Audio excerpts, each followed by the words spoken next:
I really think that Africans have got to understand that what we have is what it's meant to be. And I'm living in a country that is at the convergence of being Europe in Africa. South Africa is practically Europe in Africa in every way you can think. The infrastructure, the control of production is exactly like what you're talking about in Germany. It is industrialized. The deprivation of land, you begin to question if it's a deprivation of land because white people are greedy, or is it because they're depriving white Africans of land so that those Africans cannot produce in an African manner, so that the European manner is the only way that is there? So in South Africa right now, if you want to eat fufu, if you want to eat what we call pap or sadza, which is the meal made from maize meal, you can't find maize meal that's not genetically modified. If you want to eat bread, all the bread in South Africa is made from genetically modified flour. And the food, the animals then are also eating almost 100% genetically modified feed. The chickens are all hybrids. They don't taste like chickens anymore. Correct. And that is what South Africa has become. And what is sad is we've got people like Strive Masiwa, people like a lot of these very educated PhD holders beginning to encourage Africa to farm the way that South Africa is farming. But if you look at South Africa, their soils are exhausted. Without chemicals, without fertilizers, they cannot farm. The bees are beginning to go missing. The colonies of bees are collapsing because of the use of chemicals in the fields. The weeds that are growing on this land are beginning to become resistant to herbicides because they have become so used to the herbicides themselves. The water bodies in South Africa have become so toxic that the chemicals inside the water are beginning to mimic estrogen, that the frogs that are in that water are turning into females. And that very same effect is now being seen in human beings, where we are seeing transgender and a lot of the changing of human sexuality. There's a lot I can't say about what I want to say here because the Constitution of South Africa will not allow me to say some of the things I need to say in a particular in this particular segment. But people's sex is being changed by the water that is filled with estrogen, water that is filled with hormones, you know, and this is all coming from the agriculture, the chemicals from agriculture, the pesticides from agriculture, the herbicides from agriculture. And it is beginning to kill the animals. It is beginning to poison the land, and it is beginning to poison human beings. Now, a lot of people say there's no evidence that GMOs are not good for people. But this is what is happening right now. South Africa uses the most GMOs in the African continent. It is also the country with the highest level of HIV. But South Africa, therefore, because of its influence in the region, has got what we call the BLS states. The BLS states are Botswana, Lesotho, and Swaziland. Those countries tend to rely on food that comes from South Africa as well. So they buy a lot of the GMOs that come from South Africa. And guess what? Swaziland and Lesotho have overtaken South Africa in HIV. Botswana is number 4. These are the 4 highest HIV countries in the world. And they happen to be the 4 countries that eat South African GMOs. Is there a correlation? I don't know. But is there a need for us to investigate? Definitely. Because people who understand what GMOs do, GMOs in their own way can be a biological weapon that can be tailored to target particular ethnicities. It can actually target the RNA of a specific ethnicity in the same way that they're engineered to poison certain insects that eat them. So we need to be asking ourselves, what is causing the HIV? Then there is some people who say that genetically modified foods have been experimented and shown to reduce the immunity in rats. So what is HIV? Immunodeficiency. So is immunity suppression something to do with HIV? I can't give the answer, but there seems to be a correlation, and so our scientists should be asking the question and experimenting, not waiting for Europeans to tell them. African scientists, without Europeans in the lab, need to do their own experiments to see what is causing South Africa to have such a high prevalence, together with its neighboring countries that eat the same food, with a high prevalence of this immunosuppression. And if you also look now, the animals that we are raising, be it in South Africa, Zimbabwe, wherever we are raising animals in an industrial manner, feeding them industrial feed, because the Zimbabweans are now feeding their feed from South Africa, because the industry, the agriculture industry in Zimbabwe has been destroyed by sanctions, but it was also being destroyed by these hybrids I was talking about and the use of pesticides. You're now beginning to see problems with the chickens. They're dying. The cows are dying because of the food. Is there an immunosuppression that is taking place in the animals because of the feed that is genetically modified, that has got chemicals?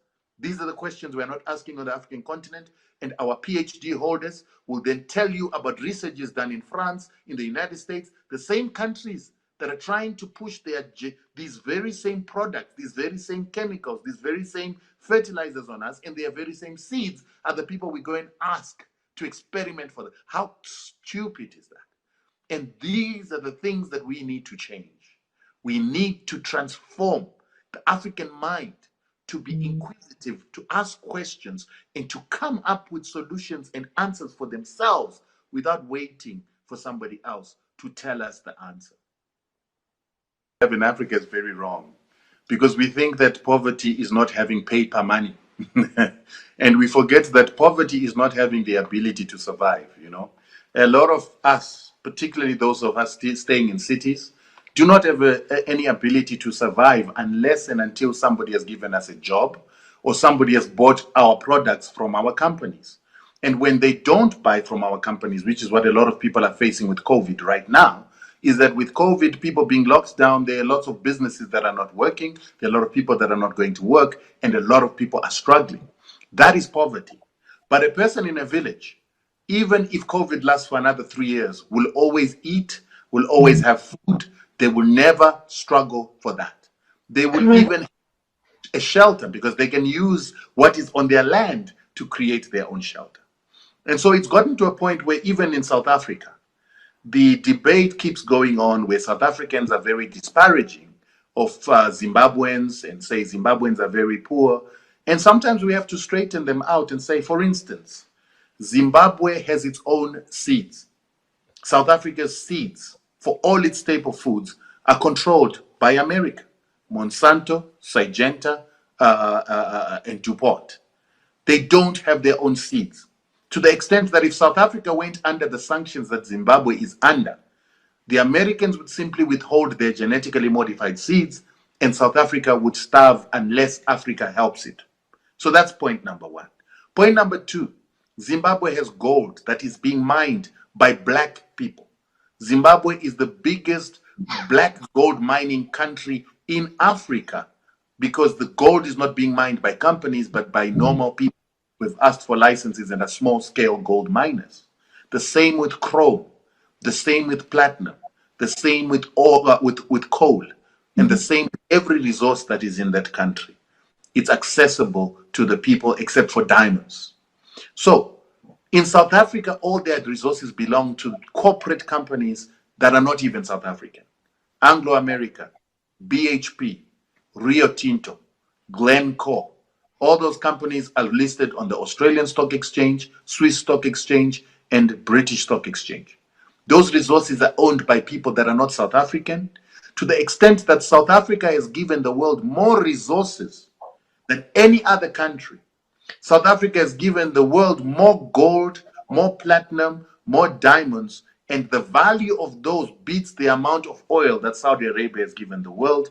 It beats the amount of oil that the United Arab Emirates has given the world. But South Africa does not have a sovereign wealth fund like the United Arab Emirates, which has got $1 billion, $1 trillion sovereign wealth fund. Ask yourself why.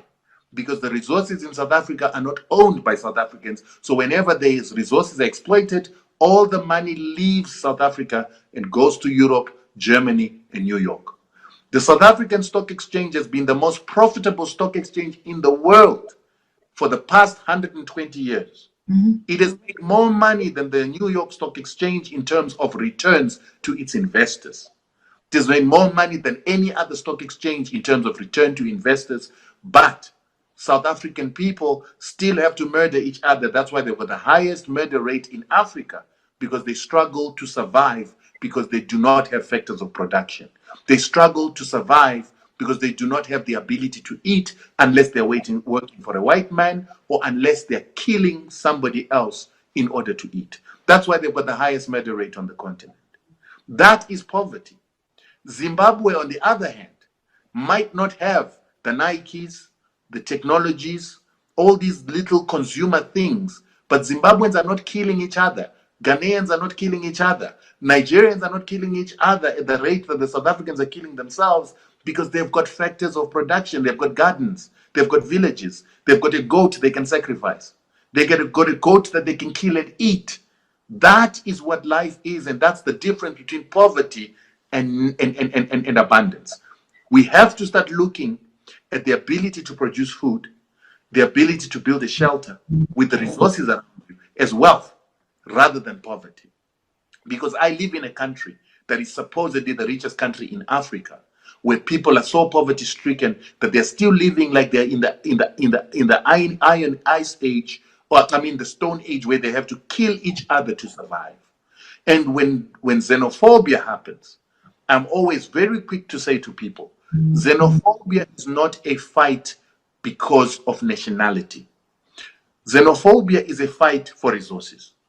And every fight for resources sees people creating groups. You might see that a guy will create groups with the people that he grew up with in his neighborhood, and they go and fight another group. Or they create groups as a taxi association, fighting another taxi association for taxi routes. They create groups as drug dealers, going to fight other drug dealers for territory. They create groups as thugs that are selling tobacco, and they fight other thugs that are fighting tobacco. But in the xenophobia case, South Africans who grew up in the same neighborhood, which is South Africa, fight other people from other neighborhoods for the resources of just getting a job. That's poverty. So Africans must understand this poverty first to start understanding what wealth is, or the opposite of poverty is.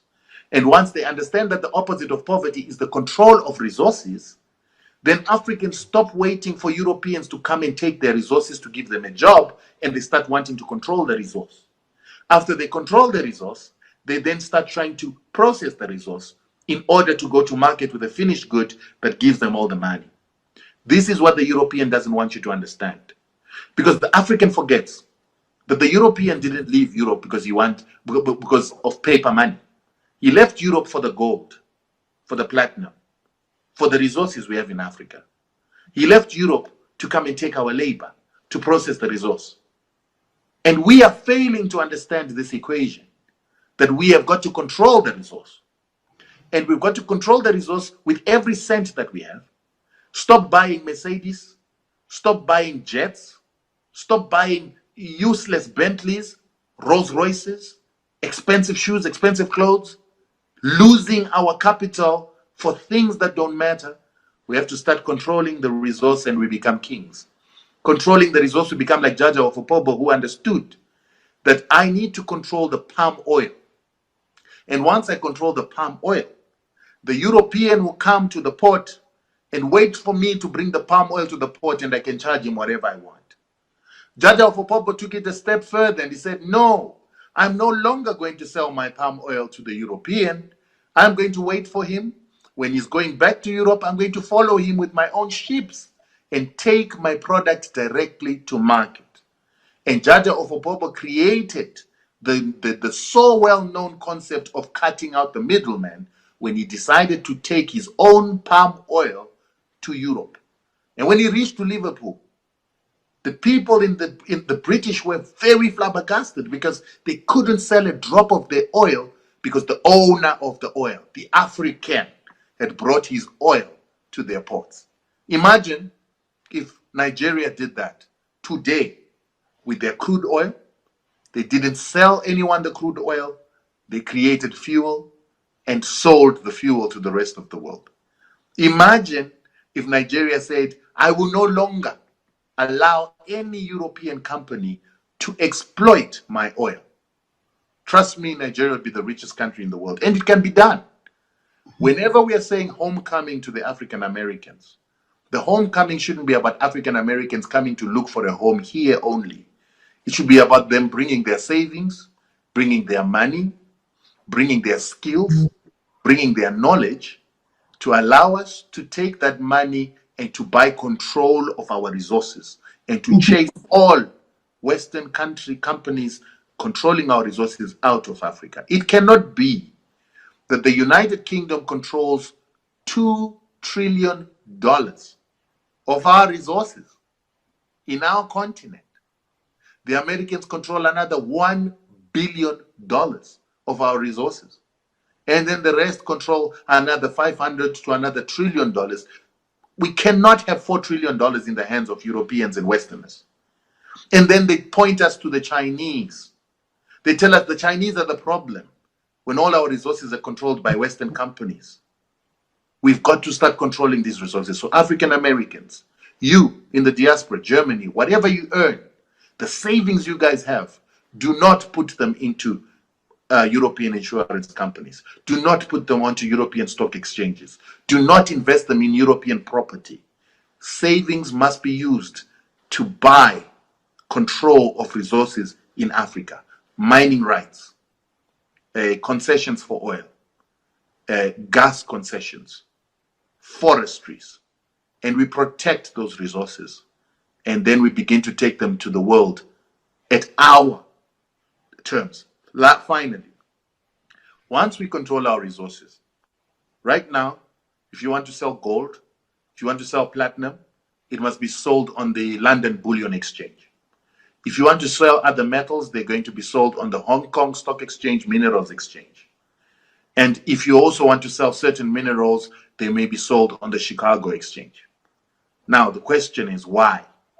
Why should those countries that don't have resources sell gold on the bullion market? Why should they determine the price of that bullion? Why should they determine the price of palladium and platinum group metals? It doesn't make sense. But we've got so many PhDs, master's degrees, economists in Africa, our Harvard graduates, Harvard professors are from Nigeria, but at the same time, they don't know how to create an exchange for African resources. They don't know how to create a cartel for African resources. Our currencies are said to be weak currencies, not backed up by our resources. Why?